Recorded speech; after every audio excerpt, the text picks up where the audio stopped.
Hi, everybody, and welcome to another edition of Browns Latest, where you can get your 10-minute take on the latest happenings of the Cleveland Browns. And let's face it, folks, sometimes 10 minutes is all you can take when you're talking about the Browns. I kid.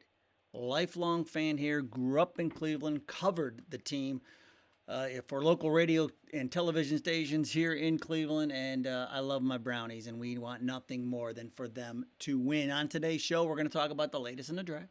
We're going to talk about why I love Quinn Ewers for the Browns, a fan poll that recently just came out, and dog logos. But let's start with the draft. The latest, everything you see now from, this is crazy season, folks, because everything you hear, you have to take with a grain of salt.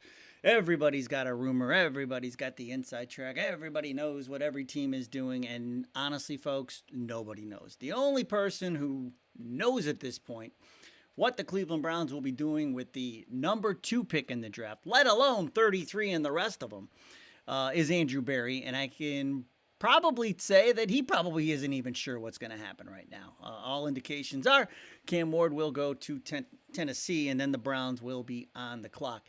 At this point, everybody's figuring it's either going to be Abdul Carter, Travis Hunter, or Shedeur Sanders. But the closer we seem to get to the draft, it appears the farther away the Browns are getting from Shedeur Sanders. And right now, it seems like Travis Hunter is the favorite for the Browns to take with the second pick in the draft, which I'm all for at this point. I say you take Travis Hunter at 2 because he's probably going to give you the most value.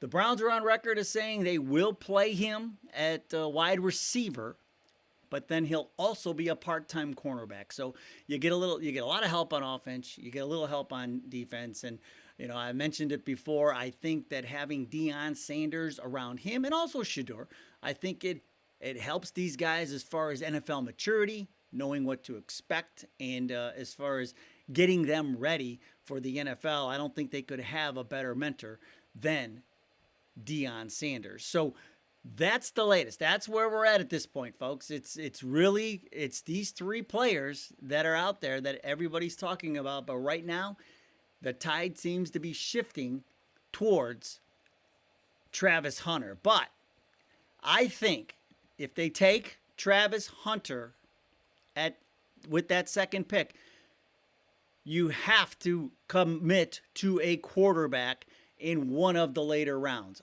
I would say take multiple quarterbacks. I'd say take 2. I mean, I know we've got Joe Flacco on the roster. We've got Kenny Pickett on the roster. But, folks, the bottom line is this. If you don't have a quarterback, you don't have anything. And one of the guys that I have been following his entire college season last year is Quinn Ewers. After he left Ohio State and went to Texas, my eyes opened on him when he went into Michigan and beat them handily. And I paid really close attention to Texas this season. And the knock on Ewers going into this draft is that he has, let's start with the good.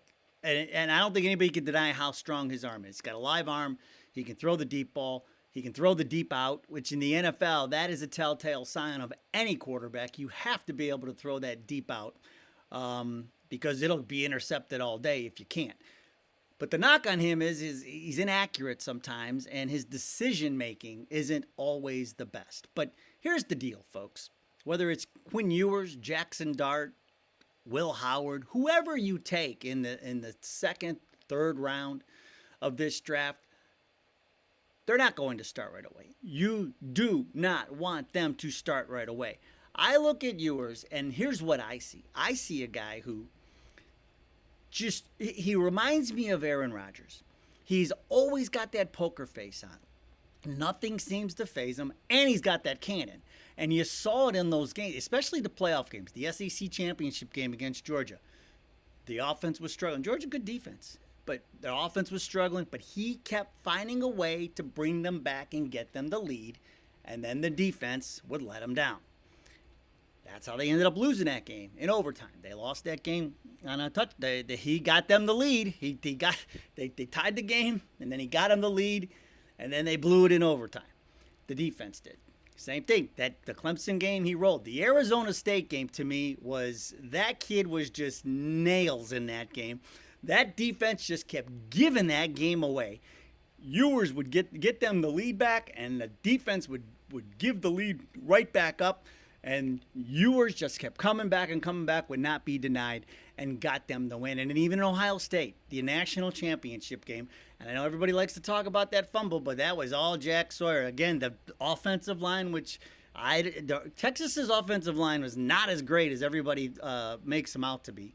But the offensive line fails Ewers, Sawyer makes the sack, but Texas was in position to score and tie that game until Sawyer showed up. And I'll tell you what, we'll talk about Sawyer on another episode, but I love that guy. It's another guy I would love to see on the Cleveland Browns. But that's what I see in Quinn Ewers. I see the intangibles along with some of the tangibles. I think that the throwing into tight windows, which he is, you got to look at the tape. You know, the things he's getting knocked for, I don't think they're that big of a deal. And I think that these are things that he can learn, but you don't throw him right into the fire. This is not a guy you throw right into the fire. You sit him behind Joe Flacco and let him learn from Joe Flacco. I think he's a carbon copy of what Flacco is, a little shorter, unfortunately. I feel like if Quinn Ewers was 6'6", he'd probably be the number one pick in this draft. But he's only 6'2", and I think that hurts him. But that is why I love Quinn Ewers for the Browns. Now, fan poll that just came out, everybody now seems to be leaning the way the media and all the predictors are as far as this draft. Everybody's saying no quarterback at 2. I think that everybody thinks that, when there's not a sure deal quarterback at the top of the draft, like we've seen, whether it's Andrew Luck or some of the other ones in the past that you find, you're seeing it now where teams are hitting on guys, whether it's a Bo Nix or even, Jalen Hurts. You just go down the line.